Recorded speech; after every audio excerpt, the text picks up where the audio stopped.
Hello! Rendering everything on the server isn't always ideal, especially when dealing with the large libraries.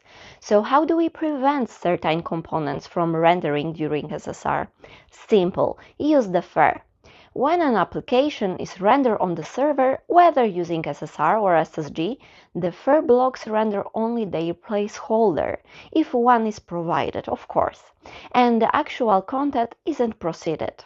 Any trigger inside these blocks remain inactive until the page is fully hydrated on the client. Let's see it in action with two examples.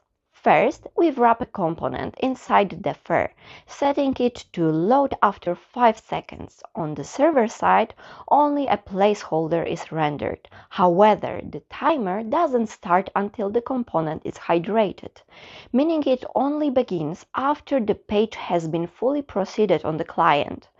Once the countdown completes, the component is loaded. Now let's write another trigger, hovering. Here we defer a chart component and load it only when the user hovers over a placeholder.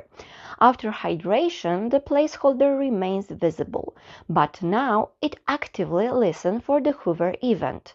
When user hovers placeholder, the component is fetched along with chart.js lib, ensuring that the library is only loaded when necessary.